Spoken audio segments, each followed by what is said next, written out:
आज जीवन में जहां भी हम पहुंच पाए हमारे जैसे, ये वो इलाका है जहां के संस्कार और जहां का आशीर्वाद मेरी रगों में, जहां के संस्कार दौड़ते हैं, मैं आगे पहुंच पाया। मुझे अपने गांव को मैं बहुत नमन करता हूं, बहुत नमन करता हूं। मैं यही आपसे एक बात कहना, 10 साल तक जिस दिन का आपको इंतजार था वो दिन आ गया है।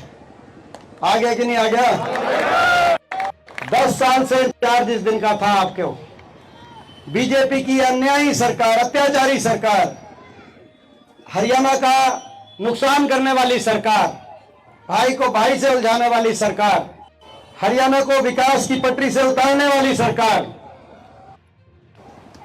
इस सरकार के कुशासन का अंत होने का समय आया है। ये मौका आपके पास आया है। मैं अपने गांव से पूछना चाहता हूं, भाई बीजेपी की 10 साल की सरकार से छिक लिया, कसर बाकी रह रही है ना? मैं एक बार चेक कर लो, कोई एक आधा कोई नहीं होती, 5 साल और डला। भाई इनका लाइसेंस, बीजेपी वाला का लाइसेंस, इनका लाइसेंस रिन्यू करोगे या इनका लाइसेंस कैंसिल करोगे? भैया ये है। तो भाई एक ही जो है उसका एक ही तरीका है कि भाई आपसे मैं आग्रह करता हूं कि एक एक वोट जयवीर जी के हाथ के निशान पर जो हमारे उम्मीदवार हैं, वही एक एक वोट जो जयवीर जी को जाएगा, वही एक एक वोट दीपेंद्र को जाएगा, हुड्डा साहब की सरकार को लाएगा। दीपेंद्र को ये आज पूरा देश हरियाणा की तरफ, ज्यादा अन्याय अगर बीजेपी ने कहीं किया है, सबसे ज्यादा अन्याय तो हरियाणा प्रदेश के साथ किया है। और इसीलिए हरियाणा का क्या फैसला होगा पूरे देश में, उसकी आज पूरा देश देखना चाहता है। 10 साल पहले बीजेपी को मौका मिला, इस बीजेपी ने 10 साल में कितना नुकसान किया हरियाणा का। हरियाणा का बट्टा बिठान में कोई कसर इनने नहीं छोड़ी। ठीक कह रहा हूं कि गलत कह रहा हूं? हरियाणा का भी बट्टा बिठाया, आपका भी बट्टा बिठाया, हम सबका बट्टा बिठाने में कोई बीजेपी ने पूरे हरियाणा वासियों को कोई कसर नहीं छोड़ी। आज जो प्रदेश विकास का प्रतीक था, जो प्रदेश खुशहाली का प्रतीक था, हरियाणा प्रदेश 10 साल की बीजेपी की सरकार के बाद देश में नंबर 1 बन गया। वो प्रदेश बेरोजगारी में देश में नंबर 1, अपराध में, क्राइम रेट में, अपराध दर में देश में नंबर 1, नशे में, नशा आ गया हरियाणा के, पंजाब से आगे निकल गया हरियाणा नशे में देश में नंबर 1 आज हरियाणा बन गया। भ्रष्टाचार, महंगाई और हर वर्ग पे अत्याचार, हर वर्ग की गुहार को अनसुनी करने वाली ऐसी सरकार ये साबित हुई। 10 साल इतना अहंकार, इतना घमंड, सरकार के अहंकार में भी खट्टर रूपी बीजेपी सरकार का इतना अहंकार कि कोई ऐसा वर्ग नहीं जिसको इस सरकार के खिलाफ सड़क पे ना आना पड़ा हो, और कोई ऐसा वर्ग नहीं जिसके साथ इस सरकार ने जिस पे अत्याचार ना किया हो। सरपंच आए अपने अधिकारों को लेकर, सरपंचों पे लाठीचार्ज, कर्मचारी आए ओल्ड पेंशन स्कीम को लेकर, उन पे लाठीचार्ज, ऐसी समाज के हमारे भाई आए संविधान को बचाने को लेकर, उन पे कार्रवाई। 1 साल तक किसान सड़कों पर। देश के प्रजातंत्र में ऐसा कभी कोई आंदोलन नहीं, क्योंकि प्रजातंत्र में धरना होता है, प्रदर्शन होता है, सरकार बात करती है और बातचीत से कुछ समाधान निकलता है। लेकिन 1 साल तक किसान बैठा रहा, 1 साल तक 750 किसानों के घर उजड़ गए थे, 750 किसानों के शव इन धरनों से वापिस आए। कोई बड़ौदा गांव का था, तो कोई भटगांव का था, कोई चिड़ी गांव का था, कोई सिसाना गांव का था। मगर सरकार ने बात मानने की तो दूर की बात है, सहानुभूति के 2 शब्द के किसान के लिए कि भाई हमें दुख है कि भाई इतने परिवारों का चिराग बुझ गया। सहानुभूति के 2 शब्द बीजेपी के किसी नेता ने आज तक सहानुभूति के शब्द नहीं कहे। मैं आपको कहना चाहता हूं, आप अंदाजा लगाना, आपके बीच में मैं आया हूं, मैं अपने मम्मो के घर आ रहा हूं कि नहीं? आप अंदाजा लगाना, आपका बच्चा पिछले 10 साल से इस तानाशाही सरकार से जब लड़ने की बात आई तो मैं देश की संसद में अकेला विपक्ष में हरियाणा का अकेला विपक्ष का सांसद के रूप में मामा हवे। हाँ जी, हाँ जी, ना ठीक बात है। और टोल लूंगा तो नाने भी पा जाएंगे भाई। यह भी तू बताओगा भाई। तो भाई तो जो मैं समझता हूं कि भाई इसमें तो, मगर आपको आप अंदाजा लगाना कि किसान के साथ जब अन्याय हो रहा था तो देश की संसद में, जहां देश की राजनीति की चौपाल बिछती है, हरियाणा के 15 सांसद हैं, 10 लोकसभा के, 5 राज्यसभा के, 14 बीजेपी के थे पिछले 10 साल से।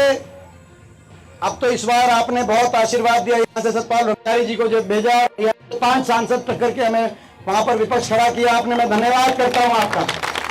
लेकिन पिछले 10 साल से मैं अकेला विपक्ष में, 14 से लेकर 19 तक 2 थे विपक्ष के, दुष्यंत चौटाला और मैं। लेकिन दुष्यंत चौटाला तो वहां जाते ही उन्होंने कहा तो क्या जो है वो तो मेरे को बताने की जरूरत नहीं, दिल्ली में जाते ही दिल्ली की हवा लाग गई भाई, क्या करें हैं। 19 तक लोकसभा में तब इनके निशाने पे आगे, इनने पूरा निशाने पे लेकर सारी बीजेपी झोंक दी। आपको पता है, आपको याद होगा वो लोकसभा का चुनाव भी रात के 4 बजे, रात के अंधेरे में, फौज के पहरे में, कैसे वो मेरी आवाज कुचलने के लिए पूरी बीजेपी की सरकार नहीं लगी थी, वो आपकी आवाज को कुचलने के लिए पूरी बीजेपी की सरकार लगी थी।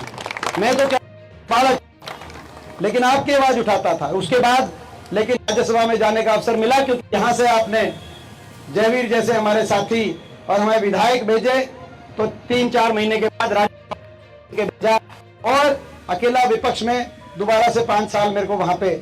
मगर आप अंदाजा लगाना क्या बनती होगी मुझ पे, जब मैं आपकी आवाज, तानाशाही सरकार दिल्ली में जिसने बड़े बड़े झुका दिए, बड़े बड़े जिसके सामने कोई टिका नहीं, कोई झुक गया, कोई बिक गया।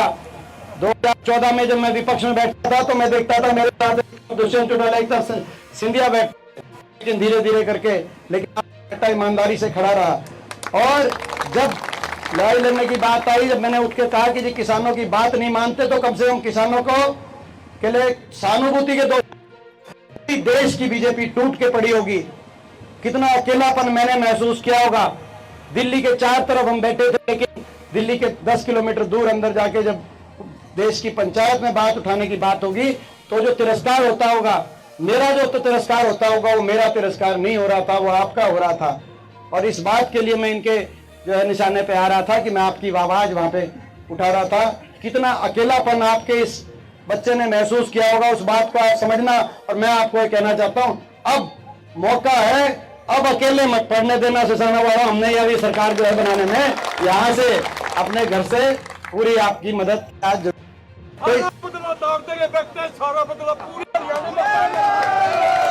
और ये हर वर्ग के साथ अन्याय, किसान के साथ अन्याय, सरपंचों के साथ, कर्मचारियों के साथ, आशा वर्ग, आंगनबाड़ियों के साथ, एससी समाज के, बैकवर्ड समाज के हमारे भाइयों के साथ, हमारी बेटियों के साथ अन्याय। क्या कसूर था उन बेटियों का? 6 बेटियां, ओलंपिक में मेडल विजेता बेटियां, 6 बेटियां, 6 महीने तक साक्षी मलिक से लेकर विनेश फोगाट तक क्या कसूर था? 6 महीने तक दिल्ली की सड़कों पर बैठी रही, एफआईआर तक दर्ज नहीं हुई। सरकार का कर्तव्य न्याय दिलाना होता है, लेकिन ये कैसा न्याय? आखिर में 6 महीने के बाद सुप्रीम कोर्ट के कहने पर एफआईआर दर्ज हुई। सरकार ने दिल्ली पे सीटवाने का काम हमारी बेटियों का, दिल्ली की तरफ हम बसे हरियाणा, लेकिन हम जाकर अपने बेटियों को न्याय भी नहीं दिला पाए। दिल्ली पुलिस में हम एफआईआर तक भी दर्ज नहीं करा पाए। आप अंदाजा लगाओ, इतने ज्यादा न्याय, इससे ज्यादा न्याय हो सकता है इस धरती? इतना अन्याय आपके साथ ये सरकार, इसने हरियाणा में काम तो कुछ किया नहीं जो जयवीर बता रहे थे, लेकिन ने तो काम बिगाड़ने का काम किया, बहुत नुकसान किया। और आप अंदाजा लगा सकते हो कि इनके साथ लड़ाई लड़ी, इन तानाशाही आपने हमने मिलकर एक संघर्ष किया और आज हरियाणा के अंदर एक माहौल बना। और अन्याय कौन करता है? जिसको अहंकार होता है। अहंकार इतना खट्टर साहब, खट्टर रूपी बीजेपी सरकार का, कि ज्यादातर हलकों में 10 साल में गए ही नहीं। गांव छोड़ो, ज्यादा डाल के खट्टर एक दो बार आए, लेकिन अनाउंसमेंट करके कुछ भी नहीं देगा। अनाउंसमेंट एक दो बार आए बता रहे 10 साल में हैं, एक बार बता रहे हैं।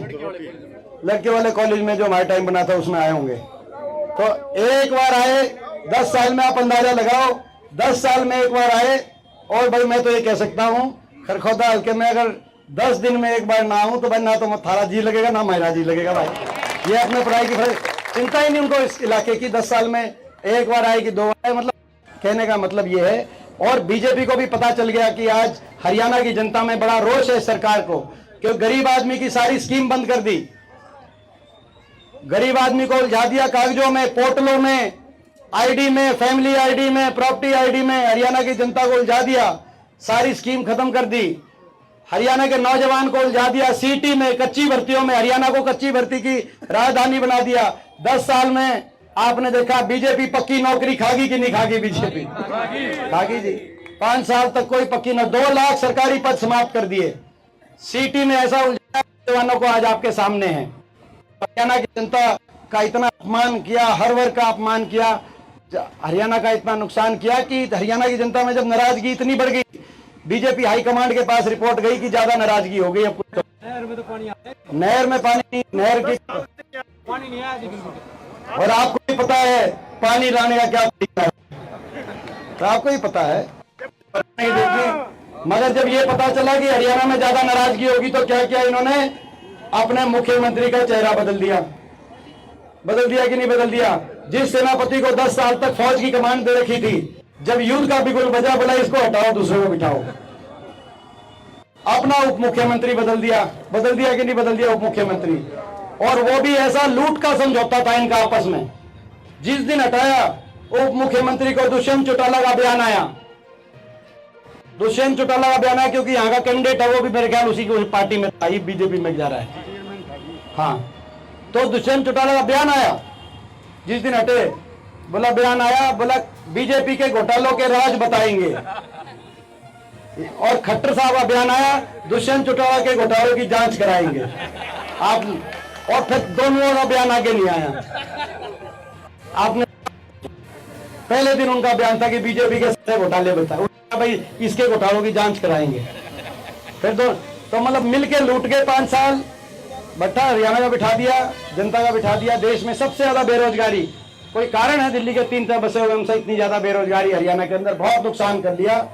मगर बीजेपी ने उसको आपको जो है मिजाज बदलने के लिए अपना मुख्यमंत्री बदल दिया, उप मुख्यमंत्री बदल दिया, अपने प्रदेश अध्यक्ष धनखड़ साहब थे इनके, उनको बदल दिया, अपनी पूरी कैबिनेट बदल दी, तारीख बदल दी, इलेक्शन तारीख पहले नजदीक ले आए, फिर दोबारा तारीख बदल के 1 हफ्ते आगे कर दिया। लेकिन बीजेपी वालों आपके कष्ट यूं नहीं कटने वाले। कितना ही कुछ बदल लो, अब तो हरियाणा की जनता सरकार ही बदलने का काम करेगी। ये जनता ने मन बना लिया। तो भाई फैसला हो गया है। हरियाणा के कोने कोने से, हरियाणा के कोने कोने से एक ही आवाज आ रही है, बीजेपी की सरकार जा रही है। हुड्डा साहब के नेतृत्व में कांग्रेस पार्टी की सरकार आपकी सरकार आएगी, और सरकार आते ही हम फैसले करेंगे हरियाणा को आगे लेके जाने के लिए। पहली कलम, देश में सबसे ज्यादा 6000 बुढ़ापा पेंशन देने का काम कर रहा है। हमारी माता और बहनों को महंगाई से बचत के लिए 500 रुपए में गैस का सिलेंडर माता और बहनों के लिए उपलब्ध कराने का काम करेंगे। और बुढ़ापा पेंशन से जो बुजुर्ग महिलाएं हैं उनको छोड़कर, ये जो बीजेपी और कांग्रेस का जो मैनिफेस्टो है उसका कंपेयर होना चाहिए। हाँ, ये बहुत पॉइंट की बात। ठीक है अंकल, ये एक बात कही, इसको कंपेयर भी करते हैं। एक बात कही अंकल कह रहे थे, बीजेपी और कांग्रेस का मैनिफेस्टो में तुलना होनी चाहिए, कह रहे हैं। ये क्या बड़ी अच्छी बात है। मैं एक तुलना कर देता हूं, आप समझ जाओगे। एक तुलना में समझ जाओगे। हमने मैनिफेस्टो में रखा कांग्रेस ने कि 500 रुपए में गैस, हमारे समय 400 रुपए गैस सिलेंडर था, इन्होंने 1100 कर दिया, 1000 कर दिया। 500 रुपए में गैस सिलेंडर दिलवाएंगे।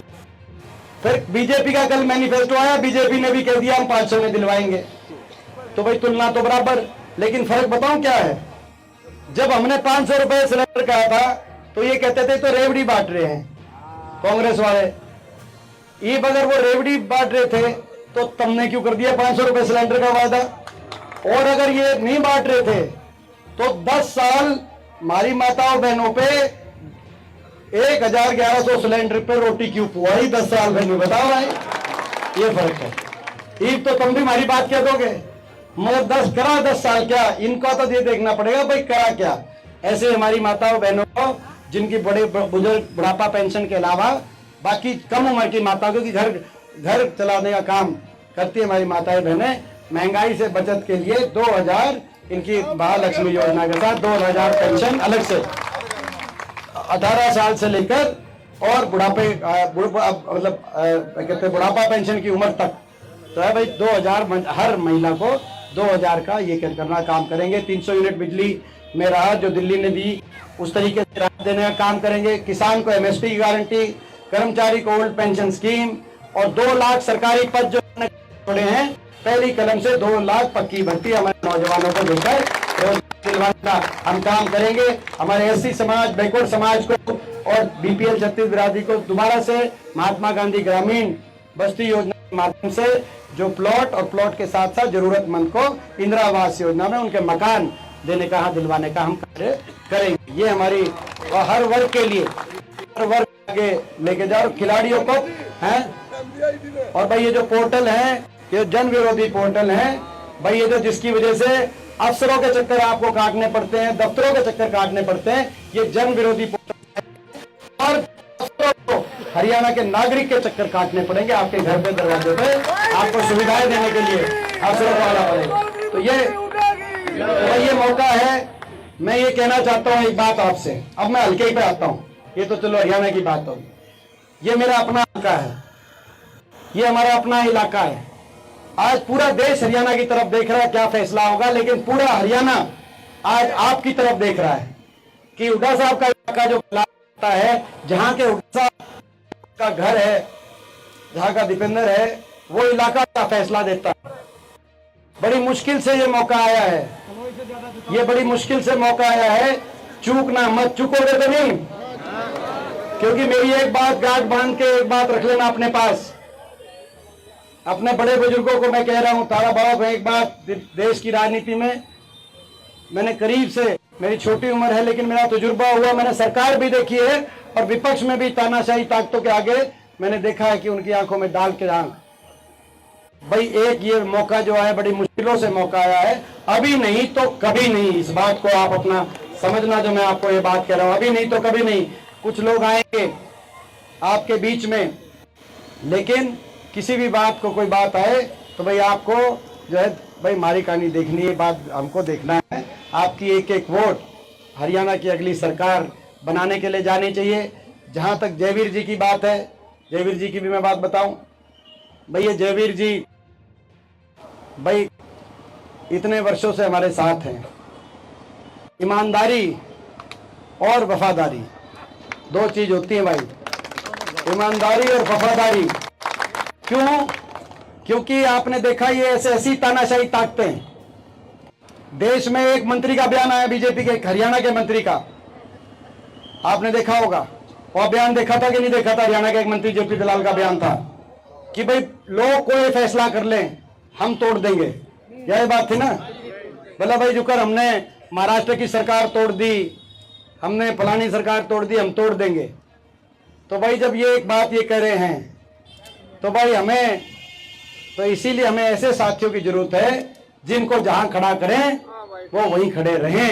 हमें ऐसी साथियों की जरूरत, ये इनकी, ये जो है आप समझ गए ये भाई, ये ऐसे यहाँ वफादारी भाई, क्योंकि सारी अग्नि परीक्षा इनने दी हैं, तो भाई यहाँ ऐसे साथियों की जरूरत है।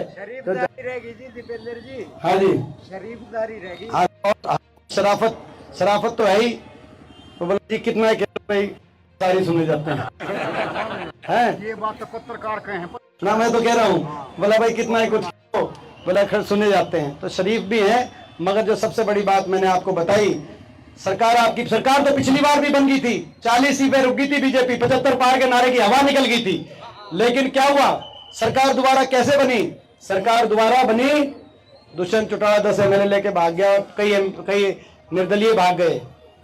भाग गए कि नहीं भाग गए? अगर वो नहीं होता, पिछली बार सरकार बन जाती तो ना किसान आंदोलन देखना पड़ता, ना हमारी बेटियों का तिरस्कार देखना पड़ता आज देश में। तो भाई ये पिछली बार जो हुआ केवल इसलिए हुआ कि भाई आपने भाई इस बार आधा फैसला मत छोड़ना, और भाई ये यहाँ से जयवीर को आप जिताकर भेजना। मैं आज आपसे बीच में मैं ये हाथ जोड़ के आपसे प्रार्थना करने आया हूँ। ये पूरा हरियाणा आपकी तरफ देख रहा है।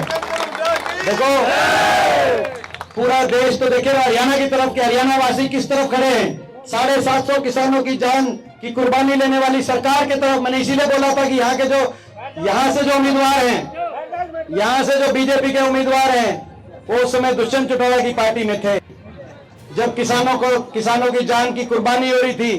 थे कि नहीं थे दुष्यंत चौटाला की पार्टी में? उस समय उनको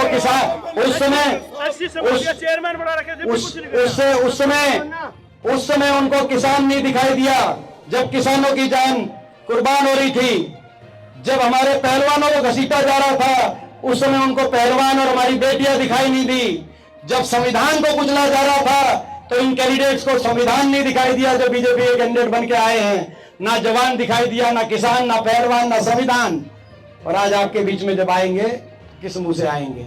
और मैं आपसे ये उम्मीद करता हूं, क्योंकि ये इलाका भाई आपकी तरफ पूरा हरियाणा देखेगा। पूरे हरियाणा में लहर अच्छी बनी हुई है, लेकिन यहां से घर में कोई कमी कसर रहेगी, घर में कमी कसर रहेगी भाई। हमारी कमर को आप मजबूत रखना। पीठ पीछे किसी का वार मत होने देना। मारी कर तम मन्ना लगन दियो, थारे खातर छाती हम बढ़ा देंगे। ये मैं आज आपके भाई कोर्ट का फैसला कर लो भाई।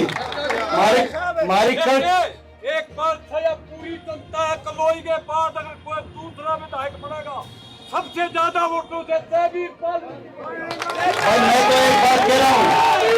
मैं तो एक बात कह रहा हूँ। देखो भाई, ये जहां तक आपको पता है, मैंने एक बात पहले भी कह रखी है, परिसीमन होगी जी 26 में। वैसे तो पता नहीं कब होगी, लेकिन 26 की डेट है, कोई 2026 में। आपके आशीर्वाद सरकार कांग्रेस की बनती है। परिसीमन में अगर भाई हल्का जो है ना भाई, अगर ओपन होता है तो भाई कदे कोई उसका भाई मैं बताऊं आपको, मेरे खातर भी वैकेंसी छोड़ना भाई। यहाँ से मैं बता रहा हूँ आपको, ठीक बात है ना जी? ये मेरा अपना हल्का है। तो भाई और दूसरी बात कलोई से आगे कर दो। कलोई से बढ़त आगे अगर लिकट गई तो भाई घर में भी पापा धो रहे ना, छाती चौड़े करके जाऊंगा भाई, मैं बता देता हूँ। यह बात ठीक है ना भाई? तो ये इतना जुगाड़ तुम बना दो। अरे भाई मेरा इतना जुगाड़ घर में जो है ना, गरीबों के राशन कार्ड, पेंशन कार्ड दी, राशन कार्ड काट दिए। तो ये लड़ाई हरियाणा के भविष्य को बचाने की लड़ाई है। ये लड़ाई हरियाणा के नौजवान के भविष्य को बचाने की लड़ाई है। लड़ाई बाबा साहब भीमराव अंबेडकर जी के संविधान को बचाने की लड़ाई है। ये लड़ाई जय जवान जय किसान नारे की गूंज को हरियाणा में बचाए रखने की लड़ाई है। लड़ाई जय संविधान के